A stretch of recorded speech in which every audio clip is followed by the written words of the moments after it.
আমি কক্সবাজার এক্সপ্রেসে করে ঢাকা থেকে চট্টগ্রাম এসেছি। এখন সৈকত এক্সপ্রেসে করে সাতকানিয়া যাব, চট্টগ্রাম থেকে সাতকানিয়া। এটা আমার প্রথম অভিজ্ঞতা। 5:50-এ ট্রেন ছাড়ার কথা, এখন মাত্র 5:20 বাজে এবং এখান থেকে জনপ্রতি ভাড়া পড়েছে 80 টাকা।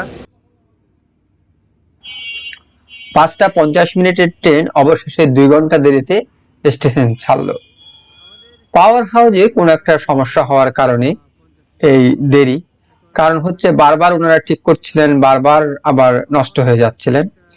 সারা রাতের ট্রেন জার্নি শেষে ভোরে কিছুটা ক্লান্তি লাগলেও বাড়ি যাওয়ার একটা আনন্দ তো রয়েছে। এই যে এখন ট্রেন চট্টগ্রাম স্টেশন ছেড়ে যাচ্ছে এবং ডান পাশে আমি যেটা দেখছি শাটল ট্রেন। এই শাটল ট্রেন আমরা যখন চট্টগ্রাম বিশ্ববিদ্যালয়ে পড়তে যেতাম, শাটল ট্রেনের স্মৃতি এখান থেকেই। অনেক সময় ওটা হতো, অনেক সময় 16 শহর স্টেশন থেকে আমরা শাটল ট্রেনে উঠতাম। তো দেখতে দেখতে আমরা মনে হয় 16 শহর স্টেশনের কাছাকাছি চলে এসেছি। যেটা বলছিলাম যে এখান থেকে অনেক সময় ওঠা হতো আমাদের, এবং এখানে অপেক্ষা করা, বন্ধু বান্ধবদের সাথে আড্ডা দেওয়া, বা বিকেলের দিকেও এখানে আড্ডা জমে বিশ্ববিদ্যালয়ের স্টুডেন্টদের সাথে।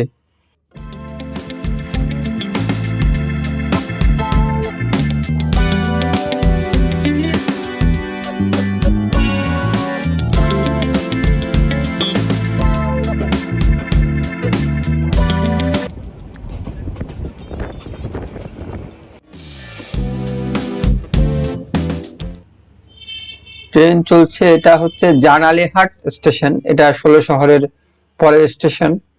এখান থেকেও কিছু মানুষজন উঠে, যেহেতু এটা লোকাল ট্রেন আসলে প্রতিটা স্টেশনে থামবে। এবং তবে যেটা আমার খারাপ লাগছে যে এখানে উঠার পদ্ধতিটা খুব ভালো না আর কি, মানে স্মুথ না।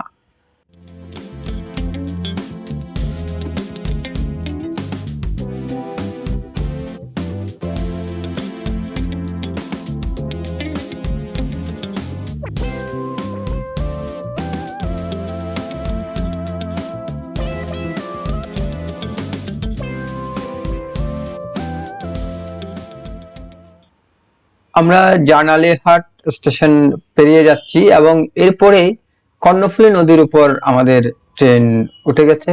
এটা কর্ণফুলী কালুরঘাট সেতু বলা হয়, এটা অনেক আগের সেতু এবং এটা দিয়ে ট্রেন ও বাস দুটোই চলাচল করে। মাঝে মাঝে এটার কারণে ঝামেলাও হয়। তবে একটা স্মৃতি হচ্ছে ছেলেবেলার একটা স্মৃতি। আমরা এই তখন নতুন কর্ণফুলী সেতু হয়নি, এই সেতু দিয়ে যাতায়াত করতাম দক্ষিণ চট্টগ্রামে এবং বেশ আনন্দও লাগতো, ভয়ও লাগতো। তবে ব্রিটিশ আমলের যে কথাটা বলা হয় যে ব্রিটিশ আমলের লোহার সেতু, এটা মজবুত এবং এই কারণে এখনো এটা টিকে আছে। সংস্কার হয়েছে কিন্তু এখনো এটা টিকে আছে এবং এখনো দেখতে বেশ আনন্দদায়কও বটে ভ্রমণের পাশাপাশি। পাশে আবার লোকজন হেঁটে যাওয়ার রাস্তা রয়েছে।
এই স্টেশনটি পটিয়া স্টেশন। পটিয়া আর দুটো স্টেশন পরে সাতকানিয়া স্টেশন। তো আমার গন্তব্য সাতকানিয়া স্টেশন। পটিয়া স্টেশন থেকে খুব বেশি মানুষজন উঠতে আমি দেখিনি, কারণ পটিয়া থেকে শহর কাছাকাছি হওয়াতে বা কক্সবাজারেও খুব একটা মানুষ এই স্টেশন দিয়ে যায় বলে মনে হয় না। হয়তো ওরা বাস ব্যবহার করেন।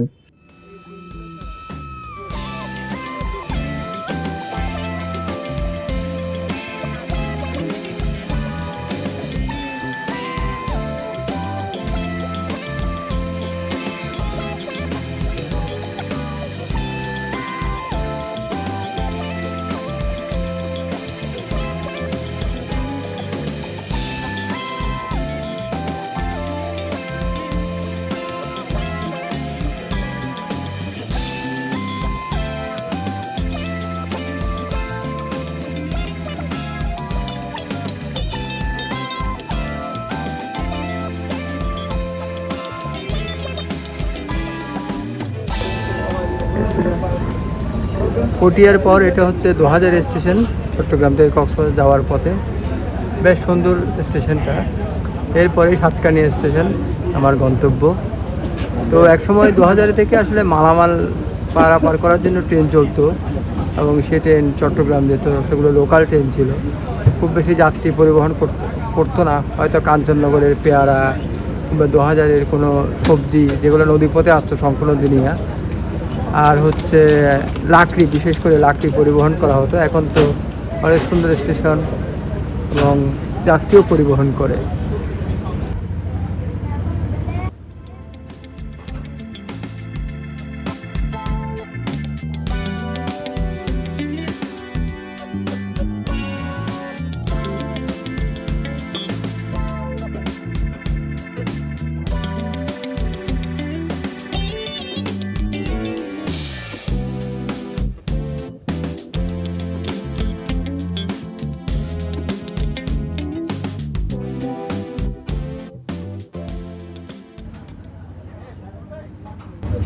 এই যে লোকাল ট্রেনটা হলো, আপনাদের কি আপনি কোথায় যাবেন?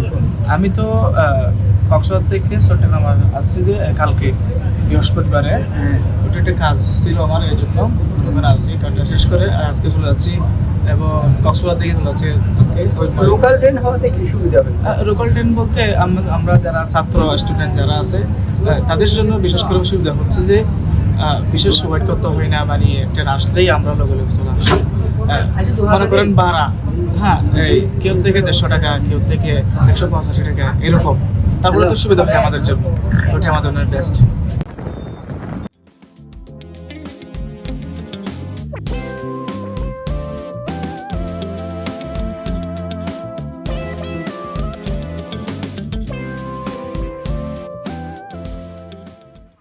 কর্ণফুলী সেতুর মতো আরেকটি সেতু হচ্ছে শঙ্খ নদীর সেতু। তো শঙ্খ নদী অনেক বিখ্যাত, লুসাই পাহাড় থেকে শঙ্খ নদী নেমে এসেছে এবং এই শঙ্খ নদী নিয়ে অনেক গান, কবিতা এবং শঙ্খ নদীর দুপাশ অনেক সুন্দর।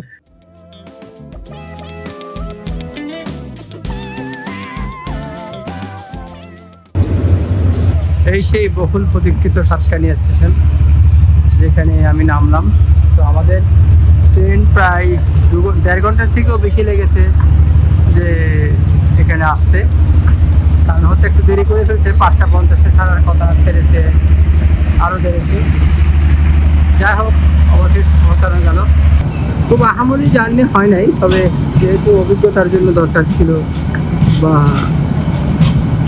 বাড়ির কাছাকাছি আসা, এই কারণেই আসা।